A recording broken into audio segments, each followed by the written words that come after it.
Bismillahirrahmanirrahim. Assalamualaikum warahmatullahi wabarakatuh.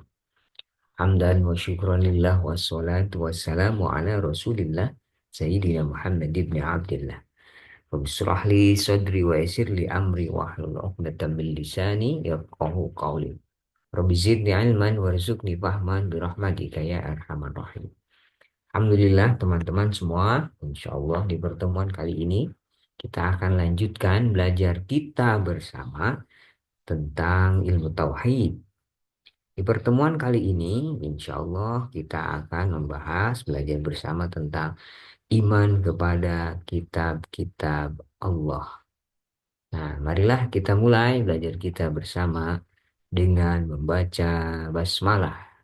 Bismillahirrahmanirrahim. Bagaimana kita beriman kepada kitab-kitab Allah? Nah, kitab Allah ini adalah kitab suci, wahyu yang diturunkan oleh Allah melalui rasul-rasulnya untuk dijadikan sebagai pedoman hidup umat manusia sepanjang masa. Orang yang mengingkari serta tidak percaya pada Al-Quran, maka ia disebut dengan murtad. Nah, diturunkannya kitab ini merupakan bentuk kasih sayang Allah karena besarnya kebutuhan hamba terhadap kitab Allah.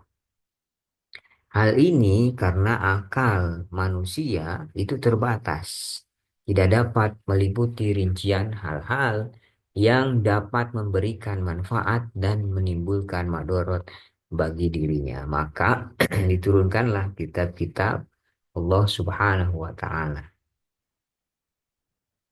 Nah, maka dari sini akan ada timbul pertanyaan-pertanyaan. Bagaimana konsep dasar iman kepada kitab-kitab Allah? Yang kedua akan timbul juga pertanyaan, apa saja dalil yang memerintahkan kita untuk beriman kepada kitab-kitab Allah? Yang ketiga, apa saja kitab-kitab Allah yang wajib diimani? Dan yang keempat, bagaimana perilaku beriman kepada kitab-kitab Allah? Baik, kita coba jawab pertanyaan yang pertama. Nah, bagaimana konsep dasar iman kepada kitab Allah? Kalau kita eh, melihat pelajaran-pelajaran sebelumnya bahwa makna iman ini secara etimologi itu berasal dari bahasa Arab. Amana yu'minu imanan. Yang artinya percaya. Di dalam makna lain kata iman ini juga mengacu pada aqoda yaqidu aqidatan, yang berarti ikatan atau perjanjian. Maksudnya, sesuatu yang menjadi tempat bagi hati dan hati nurani terkait padanya. Kata iman ini serumpun dengan kata aman, artinya aman. Juga damai dan selamat sejahtera. Sedangkan kalau iman menurut terminologi atau menurut istilah berarti mempercayai dengan sepenuh hati, diucapkan dengan lisan dan diwujudkan dalam perbuatan. Iman kepada kitab-kitab Allah berarti bahwa kita mempercayai dengan sepenuh hati dan diucapkan dengan lisan bahwa Allah Subhanahu wa Ta'ala telah menurunkan kitab kepada Rasul-Nya untuk apa? Untuk menjadi sebagai pedoman hidup, dijadikan sebagai pedoman hidup dalam menjalankan kehidupan. Nah, keyakinan ini diwujudkan dalam perbuatan dan tingkah laku sehari-hari. Nah, secara bahasa tadi ya, iman itu bentuk modus infinitif dari kataba. Sama dengan halnya al-katbu yang berarti mengumpulkan, menyatukan kulit yang sudah disamak dengan cara menjahitnya. Nah, maka beriman kepada kitab Allah berarti percaya bahwa eh, kitab-kitab itu berisi firman Allah yang diwahyukan kepada para nabi dan rasulnya. Ini percaya dan membenarkan dengan sepenuh hati bahwa kitab-kitab itu berisi firman Allah yang diwahyukan kepada para nabi dan Rasulnya, kemudian sebagai pedoman hidup untuk membedakan yang hak dan yang batil, antara yang baik dan buruk, serta antara yang halal dan yang haram. Nah, ini makna iman kepada kitab-kitab Allah. Allah ini menurunkan wahyu kepada para nabi dan rasul. Sebagiannya terkumpul dalam sebuah kitab, seperti ada Taurat yang diturunkan kepada Nabi Musa, Injil kepada Nabi Isa, kemudian Zabur kepada Nabi Daud, dan Al-Quran kepada Nabi Muhammad SAW. Kitab-kitab ini berisi informasi, aturan, kemudian juga ada hukum dari Allah Subhanahu wa Ta'ala untuk dijadikan pedoman bagi umat manusia di dalam mencapai kebahagiaan hidupnya, baik di dunia maupun di akhirat. Nah, berdasarkan segi isinya, persamaan yang ada pada kitab-kitab Allah yang diturunkan kepada para nabi dan rasul itu terletak pada aspek akidah atau keyakinan, yaitu tauhid atau mengesahkan Allah Subhanahu wa taala. Adapun aspek-aspek hukum atau syariat mengalami perkembangan dari satu kitab ke kitab yang lainnya, ya. Nah, itu pengertian iman kepada kitab-kitab Allah. Yang kedua, apa esensinya beriman kepada kitab-kitab Allah ini? Iman pada kitab Allah yang diturunkan merupakan salah satu usul landasan iman dan merupakan rukun iman yang ketiga. Nah, iman yang dimaksud adalah pembenaran yang disertai keyakinan bahwa kitab-kitab Allah itu benar. Kitab-kitab tersebut merupakan kalam Allah yang di dalamnya terdapat petunjuk dan cahaya kepada umat yang diturunkan, yang turun kepadanya kitab tersebut. Nah, sekarang unsur-unsur keimanan kepada kitab-kitab Allah. Apa saja unsur keimanan itu? Pertama, kita meyakini bahwa kitab-kitab itu diturunkan dari sisi Allah. Nah, yang kedua, kita juga beriman pada kitab-kitab Allah, mengimani secara global kitab yang diketahui namanya. Yang ketiga, membenarkan berita-berita yang benar dari kitab-kitab tersebut, sebagaimana pembenaran kita terhadap berita-berita Al-Quran dan berita lainnya yang tidak diganti atau diubah dari kitab-kitab terdahulu. Dan yang keempat, mengamalkan hukum-hukum yang tidak dihapus, serta dengan rela dan pasrah menerima, baik diketahui hikmahnya ataupun tidak. Dan yang ini empat ya unsur keimanan kepada kitab-kitab Allah. Sekarang fungsinya apa? Fungsi beriman pada kitab-kitab Allah ini selain memiliki apa namanya? Selain memiliki hikmah, selain memiliki apa unsur juga memiliki fungsi. Fungsinya yang pertama bisa meningkatkan kualitas kehidupan pribadi. Iman pada kitab-kitab Allah dapat meningkatkan kualitas kehidupan pribadi. Kitab Allah, karena kitab Allah itu mengajarkan manusia agar memperoleh kebahagiaan di dunia dan di akhirat. Yang kedua, membangun kehidupan bermasyarakat. Karena di dalamnya berisi apa namanya? eh,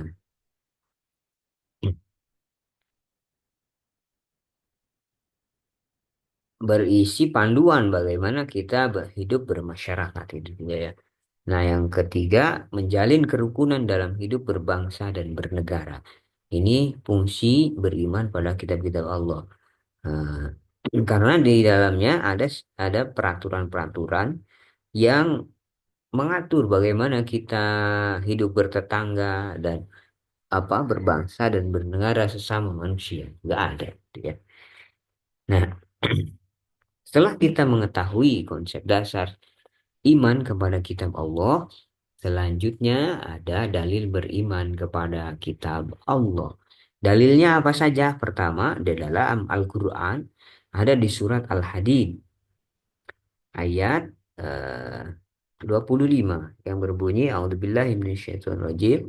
Bismillahirrahmanirrahim. Laqad arsalna rusulana bil bayyinat wa anzalna ma'ahumul kitab wal mizan liyaquman nasa bil qisti.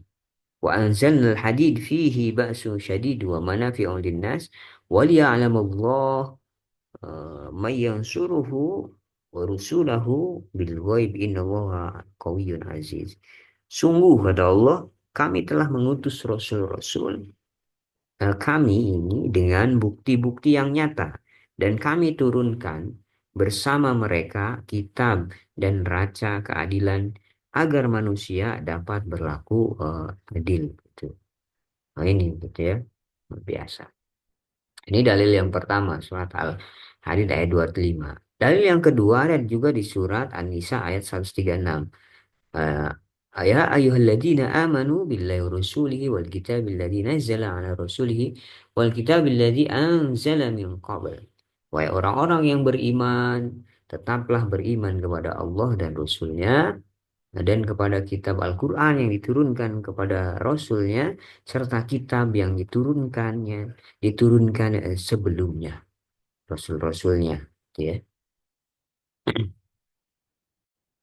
Nah, yang ketiga dari Al-Quran adalah surat Al-An'am. Bunyinya wahada kitabun anzalnahu mubarak. Fattabi'uhu wattaqu la'allakum turhamun. Dan ini adalah kitab Al-Quran yang kami turunkan dengan penuh berkah. Ikutilah dan bertakwalah agar kamu mendapat rahmat. Nah, ini adalah apa namanya eh, ayat yang ketiga, dalil beriman kepada kitab Allah. Yang keempat ada di Al-Baqarah ayat 285. Bagaimana bunyinya? Surat Al-Baqarah ayat 285. Amanar Rasul bima unzila ilaihi min rabbihi wal mu'minun kullun amana billahi wa malaikatihi wa kutubihi wa rusulihi la nufarriqu baina ahadin min rusuli al-ayah. Nah, itu. Ini di surat Al-Baqarah ayat 285 disebutkan Rasul Muhammad beriman kepada apa yang diturunkan kepadanya Al-Quran dari Tuhannya. Demikian pula orang-orang yang beriman. Semua beriman kepada Allah, kepada malaikatnya, kitab-kitabnya, dan rasul-rasulnya. Lah ya. Nah, ini masih banyak dalil-dalil tentang beriman kepada kitab Allah. Nah, ini diambil empat saja. Ya. Selanjutnya bagaimana dalil beriman kepada kitab Allah berdasarkan hadis Rasulullah Shallallahu Alaihi Wasallam. Pertama dalam hadis ada disebutkan di hadis yang diriwayatkan oleh Imam Bukhari, "Antu minu billahi wa malaikatihi wa kutubihi wa rusulihi wal yaumil akhir wa tu'minu bil qadari wa khairi wa syarri." Yaitu hendaklah engkau beriman kepada Allah, malaikatnya, kitab-kitabnya, para rasulnya, hari akhir dan beriman kepada takdir yang baik maupun yang buruk. Ini ada di hadis Arba'in gitu ya. Nah, di hadis Arba'in ada di bab tentang iman. Iman, Islam, dan ihsan gitu. Tiga itu. Nah, selanjutnya ada juga di dalil yang menyebutkan di dalam hadis riwayat Muslim, taraktu fikum amroini ma in tamassaktum bihi ma lan tadillu abadan. Kitab Allah wa sunnata rasuli. Aku tinggalkan bagi kalian dua perkara yang jika kalian berpegang teguh pada keduanya, pasti tidak akan tersesat selama-lamanya. Yaitu apa? Kitabullah, Al-Quran, dan Sunnah Rasulnya. Nah, ini berdasarkan hadis. Juga kita bisa beriman berdasarkan logika. Nah, logika kita juga, karena kita punya logika manusia, kita bisa beriman dengan logika. Bagaimana cara kita beriman dengan logika? Nah, manusia ini sangat membutuhkan kitab sebagai pedoman dalam hidupnya. Maka dari itu ada sebab-sebab manusia kenapa membutuhkan kitab. Pertama, dijadikan rujukan umat sepanjang zaman. Yang kedua, dijadikan sebagai hakim pemberi keputusan yang adil bagi seluruh umat dalam segala perkara. Yang ketiga, penjaga akidah agama, syariat, serta tujuannya agar terhindar dari kesesatan. Yang keempat, penjaga dakwah dan risalah Rasul. Allah itu mengetahui bahwa manusia ini merupakan makhluk yang lemah. Maka Allah, Tuhan yang Maha Pengasih dan Maha Penyayang, berkehendak memberi bimbingan kepada manusia supaya menjadi makhluk yang paling mulia di sisinya. Nah, maka diturunkanlah kitab suci lengkap dengan contoh teladan yang baik berupa seorang nabi dan rasul. Nah, itu kalau kita beriman kepada Allah, ya, kita lanjutkan ya. Itulah apa namanya tadi, ini terpotong maaf gitu ya. Bagaimana kita beriman kepada Allah beriman kepada kitab-kitab Allah berdasarkan logika. Karena kebutuhan manusia ya akan pedoman hidup itu dalam menjalani kehidupan di dunia ini. Dan Allah juga ingin menjadikan manusia sebagai makhluk yang apa? Hmm, supaya menjadi makhluk yang paling mulia di sisi Allah itu maka Allah menurunkan kitab sucinya sebagai pedoman. Selanjutnya, setelah kita mengetahui dalil beriman kepada Allah, ada juga bagaimana kita apa saja kitab-kitab Allah yang wajib diimani. Nah, pertama ada kitab Taurat. Taurat ini berasal dari bahasa Ibrani yang artinya pengajaran atau syariat. Taurat ini adalah kitab yang diturunkan kepada Nabi Musa. Ini Taurat. Yang diturunkan kepada Nabi Musa, kitab Taurat ini diturunkan dalam bahasa Ibrani. Kata Taurat disebutkan di dalam Al-Quran ada di surat, ya, nah, di Al-Quran itu ada 18 kali. Salah satunya ada di surat Al-Baqarah ayat 53. Wa id ataina Musal kitab wal furqana la'allakum tahtadun. Dan ingatlah ketika kami memberikan kepada Musa kitab Furqan agar kamu beroleh petunjuk. Nah, kitab Taurat ini adalah kitab yang diwahyukan kepada Nabi Musa pada sekitar abad ke-12 sebelum Masehi di daerah Israel dan Mesir, gitu ya. Karena Bani Israel waktu itu, daerah Palestina.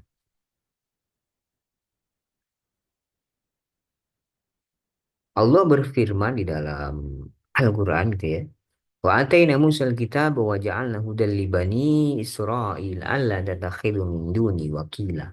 Dan kami, kata Allah, telah berikan kepada Musa kitab Taurat itu ya. Dan kami jadikannya petunjuk bagi Bani Israel dengan firman-Nya, janganlah kamu mengambil pelindung selain aku. Nah, itu dalam surat Al-Isra ayat 2. Kitab Taurat ini pada intinya ada 10 larangan dan 10 perintah. Ya, atau di dalam ayat Al-Quran lain yang lebih spesifik menyebutkan Taurat ada di surat Al-Maidah ayat 44. Tuh. Inna anzalna Taurata fiha hudaw wa nur. Yahkumu bihan nabiyyun alladzina aslamu lilladzina hadu warabbaniyun. Al-ayat. Sungguh kami yang menurunkan kitab Taurat. Di sini spesifik Allah menyebutkan Taurat. Di dalamnya ada petunjuk dan cahaya. Ini spesifik di dalam surat Al-Maidah ayat 44 disebutkan kitab Taurat.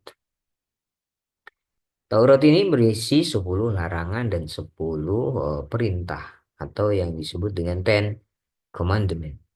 Satu perintahnya adalah mentauhidkan atau mengesahkan Allah.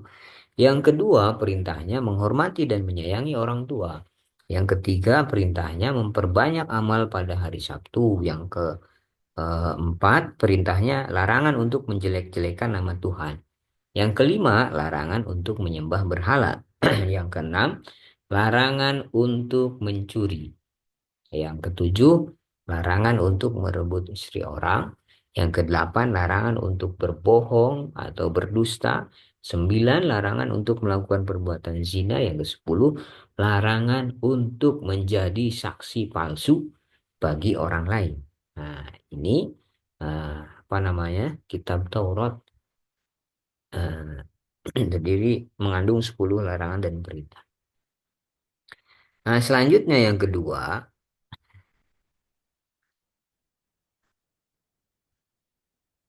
Yang kedua, atau bagaimana perjalanan kitab Taurat ini? Kitab Taurat ini dalam perjalanannya yang sekarang beredar itu ya di kalangan bangsa Yahudi sudah tidak murni lagi. Karena banyak perubahan. Para ulama menyepakati bahwa tidak ada lagi kitab Taurat yang asli. Sebab kitab Taurat yang beredar sekarang merupakan karangan orang Yahudi pada masa dan waktu yang berbeda. Nah, adapun tentang diubahnya kitab Taurat ini, ya Allah sudah menyebutkan di dalam firman-Nya. Ya, bagaimana firman Allah yang menyebutkan bahwa Taurat ini telah diubah oleh orang-orang Yahudi. Nah, dalam surat An-Nisa ayat 46. Minal ladzina hadu wa yuharrifuna al-kalima an mawadih wa yaquluna sami'na wa asayna wasma'a ghairu musma'in wa ra'ina layyan bi alsinatihim al-ayah. Yaitu di antara orang-orang Yahudi yang mengubah perkataan dari tempat-tempatnya. Dan mereka berkata, kami mendengar tetapi kami tidak mau menurutinya. Dan mereka mengatakan pula, dengarlah. Sedang engkau Muhammad sebenarnya tidak mendengar apa. Ini dari orang-orang Yahudi.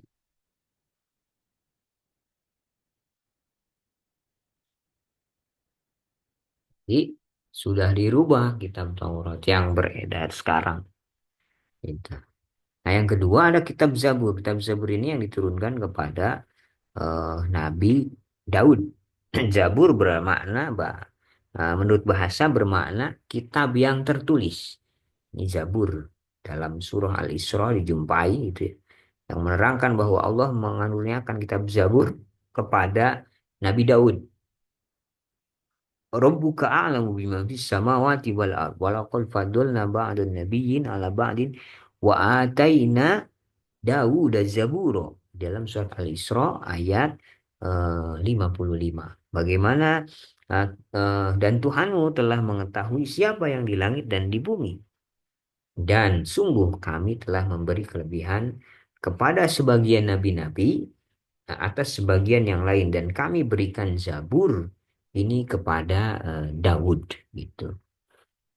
Nah, ini berikan Zabur kepada Daud. Apa isi kandungan dari kitab Zabur ini yang dijelaskan di dalam Al-Quran adalah bumi dipusakai orang-orang soleh. Walaupun katabna fi Zabur min ba'di dzikri annal ardo yarisuha ibadiyas solehun. Dan sesungguhnya telah kami tulis di dalam Zabur bahwa setelah tertulis di dalam Az-Zikr atau Lauhul Mahfud bahwa ini akan diwarisi oleh hamba-hambaku yang soleh. Kitab Zabur ini. Nah, isi pokok kitab Zabur di dalam Mazmur 146 ini ada beberapa isi pokoknya. Ya.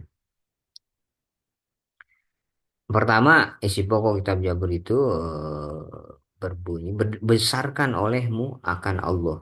Hai jiwaku, pujilah Allah. Yang kedua, aku akan memuji Allah seumur hidupku. Dan aku akan menyanyikan pujian-pujian kepada Tuhanku selama aku ada. Nah, yang ketiga, janganlah kamu percaya kepada raja-raja atau anak-anak Adam yang tidak mempunyai pertolongan. Yang keempat, putuslah nyawamu dan kembalilah ia kepada tanah asalnya dan pada hari itu hilanglah segala daya upayanya.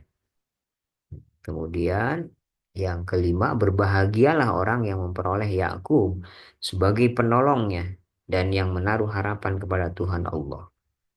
Yang keenam, yang menjadikan langit, bumi, dan laut serta segala isinya dan menaruh setia sampai selamanya. Yang ketujuh, yang membela orang teraniaya dan memberi makan orang yang lapar bahwa Allah membuka rantai orang yang terpenjara. Yang kedelapan, Allah membukakan mata orang buta, Allah menegakkan orang yang tertunduk, dan Allah mengasihi orang yang benar. Yang sembilan, Allah memelihara orang dagang serta ditetapkannya anak yatim dan perempuan bujang, tetapi jalan orang jahat itu dibalikannya. Yang ke 10, Allah akan berkerajaan kelak sampai selama-lamanya dan Tuhanmu eh, dan Allah itu Tuhanmu gitu ya. Hai Zion zaman berzaman berdasarkan Allah oleh itu apa namanya isi pokok kitab Zabur dalam Mazmur 146. Yang ketiga ada kitab Injil. Kitab Injil ini diturunkan kepada Nabi Isa pada permulaan abad pertama di Yerusalem. Nah, kitab Injil ini berasal dari bahasa Ibrani yang artinya adalah kabar gembira. Maksudnya berita akan datangnya utusan Allah Muhammad Shallallahu Alaihi Wasallam untuk seluruh alam. Ya, adapun isi kandungan kitab Injil yang dibenarkan oleh Al-Quran ini ada beberapa ya, dan beberapa isi kandungan Al-Quran yang isi kandungan Injil yang dibenarkan oleh Al-Quran. Pertama, mengandung petunjuk dan cahaya. Dalam surat Al-Maidah ayat 46, wa qafaina ala asarihim bi Isa bin Maryam musaddiqan lima baina yadayhi minat Taurat wa atainahul Injil fihi huda wa nur. Nah, kami turunkanlah apa Injil ini kepada Isa bin Maryam fihi huda wa nur. Di dalamnya terdapat petunjuk dan cahaya, serta pengajaran untuk orang-orang yang bertakwa.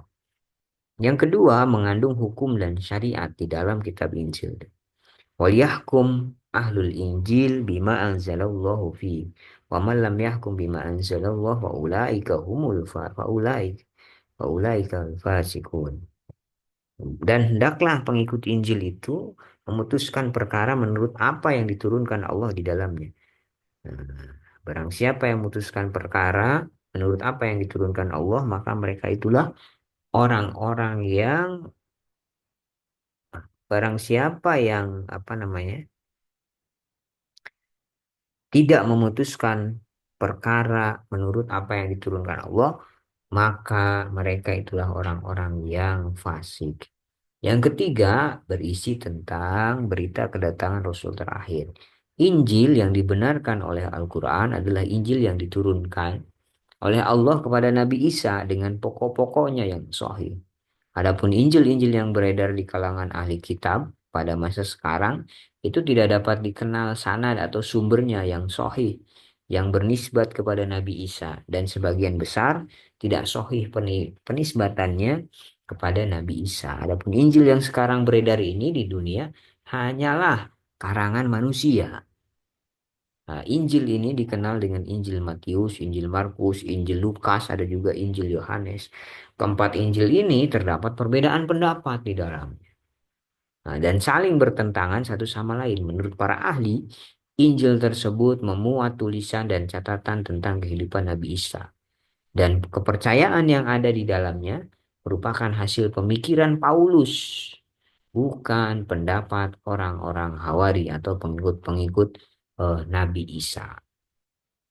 Ada juga yang dinamakan Injil Barnabas, karangan Barnaba. Kitab Injil Barnaba dipandang oleh ulama lebih sesuai dengan ajaran Tauhid. Tetapi Injil Barnabas ini tidak dipergunakan oleh orang-orang Kristen, oleh orang-orang Nasrani. Oleh karena itu, Injil yang wajib diyakini oleh umat Muslim adalah Injil asli yang diturunkan kepada Nabi Isa, bukan yang beredar saat ini. Nah, penulisan empat kitab Injil ini dinisbatkan kepada Matius, Markus, Lukas, Yohanes. Tulisan Injil ini dilakukan jauh setelah masa pengangkatan Nabi Isa ke sisi Tuhan, ke sisi Allah. Pada hakikatnya, keempat kitab ini bukan merupakan Injil Robbani yang Allah turunkan kepada Nabi Isa. Keempat kitab ini juga bukan merupakan hasil pendikteian oleh Nabi Isa kepada muridnya untuk dituliskan. Kitab Injil yang asli membuat keterangan yang benar dan nyata, yaitu perintah-perintah Allah kepada umat manusia untuk memahasucikan Allah serta melarang menyekutukannya. Di samping itu, Injil juga yang asli itu memuat keterangan bahwa pada akhir zaman akan datang seorang nabi terakhir. Nah, akan datang seorang nabi terakhir. Maka itulah kenapa dinamakan Injil. Arti Injil itu sendiri adalah sebagai sebuah kabar gembira bahwa maksudnya apa kabar gembira? Berita akan datangnya utusan Allah Muhammad SAW, utusan terakhir untuk seluruh alam. Nah, yang keempat itu ada Al-Quran, kitab Al-Quran, kitab yang diturunkan kepada Nabi Muhammad sebagai pedoman hidup bagi Muslim dan petunjuk bagi manusia. Kata Al-Quran sendiri berasal dari qoro'a yaqra'u, kiroatan atau Quranan yang berarti bacaan atau yang dibaca. Gitu. Ini Al-Quran.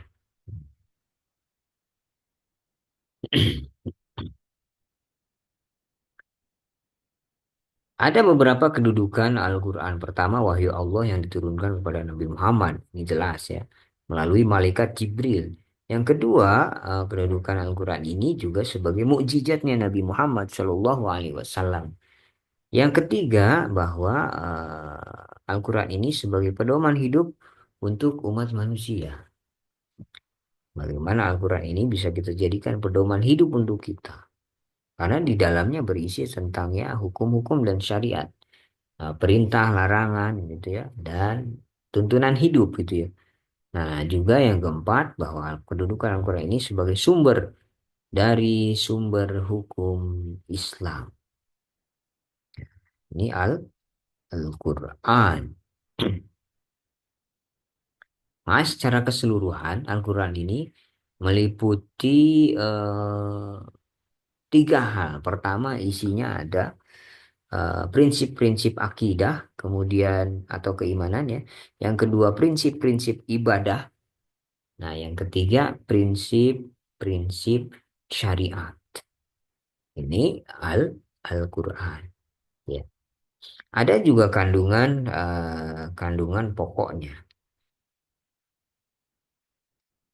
Kandungan pokok dari Al-Quran ini ada beberapa kandungan pokok dari Al-Quran.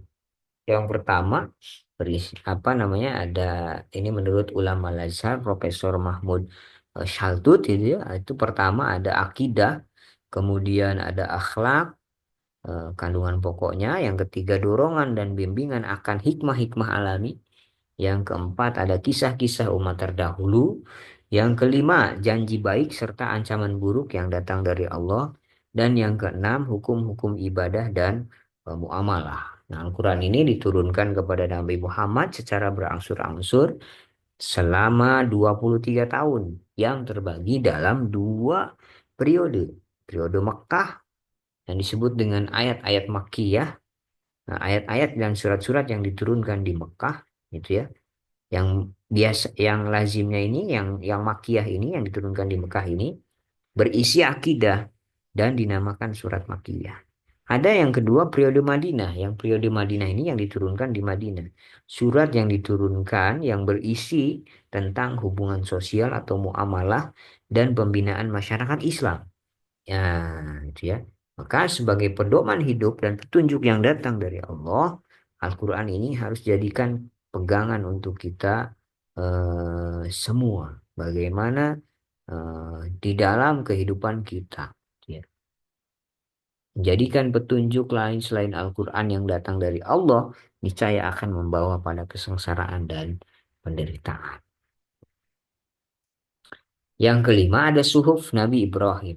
Suhuf ini berasal dari kata sahifah atau sahafah yang berarti tulisan atau menulis.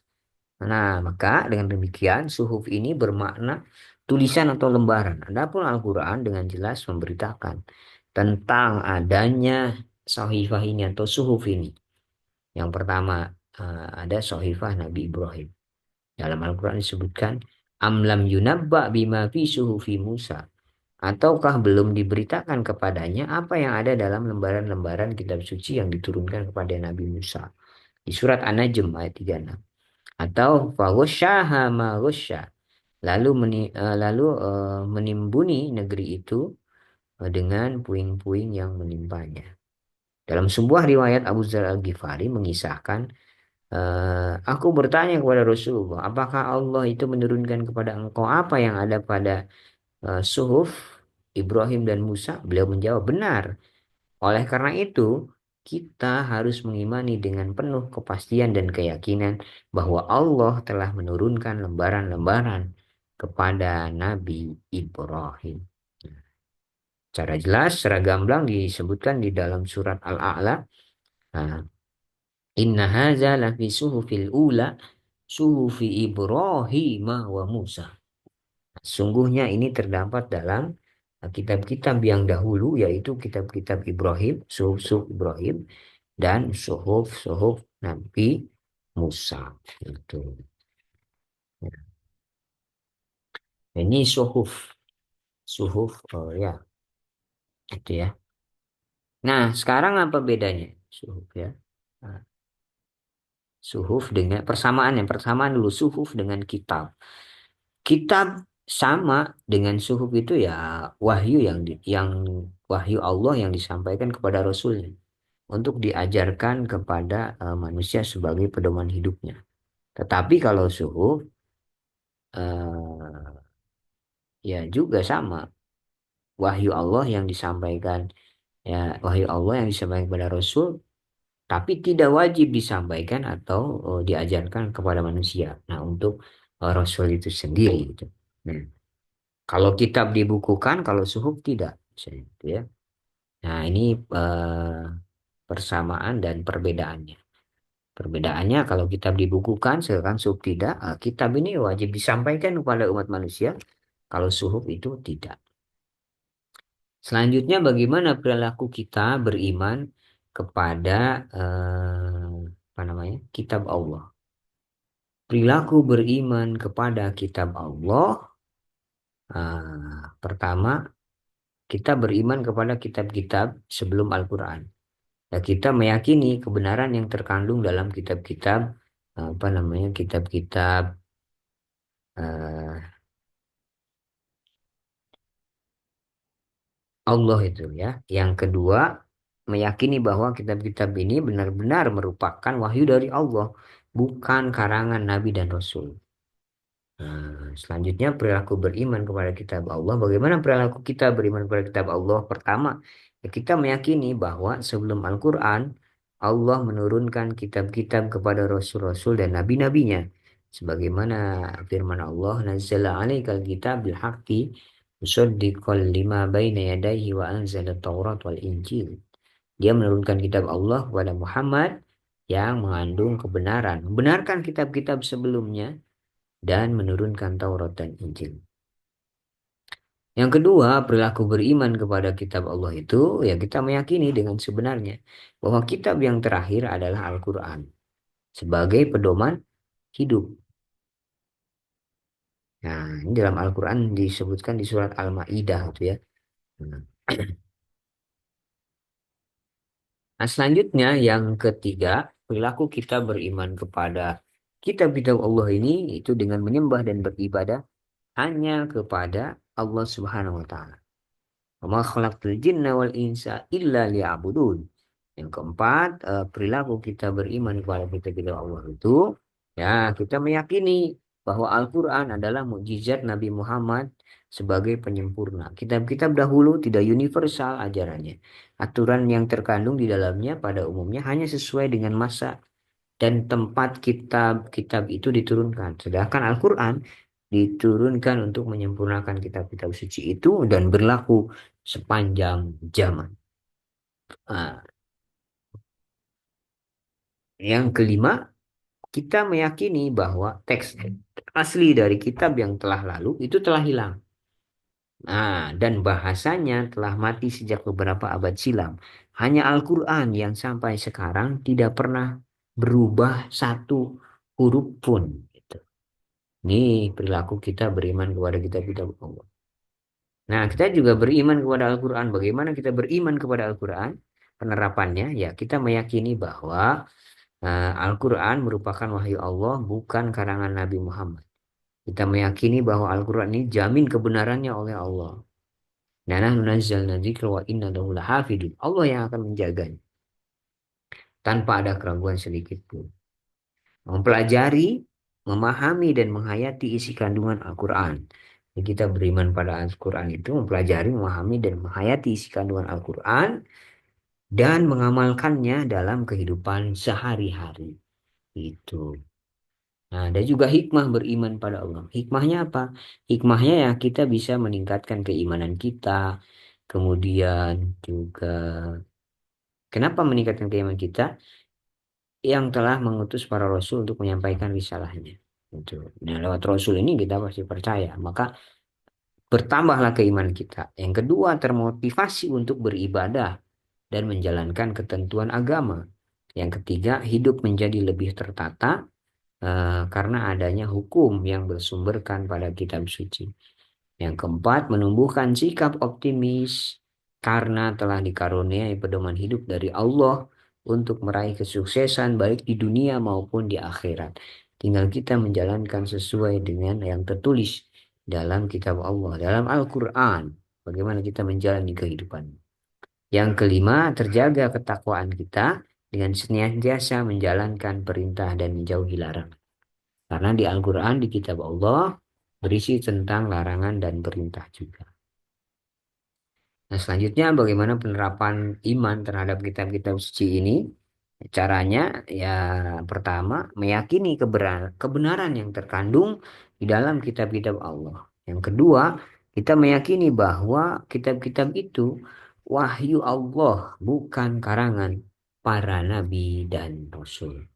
Nah, teman-teman, itulah pembahasan kita pada pertemuan kali ini. Mudah-mudahan keimanan kita bertambah pada Allah, pemahaman keimanan kita tentang kitab Allah juga bertambah sehingga menambah keimanan dan ketakwaan kita kepada Allah Subhanahu wa taala dan bisa menjadikan kitab Allah ini khususnya Al-Qur'an yang saat ini eh, terus terjaga sebagai pedoman hidup kita dan kita mampu menerapkan apa yang ada di dalam Al-Quran, mampu memahaminya dan mampu menerapkannya dalam kehidupan sehari-hari, sehingga kehidupan kita menjadi kehidupan yang diridhoi oleh Allah dan mendapatkan kebahagiaan di dunia dan di akhirat.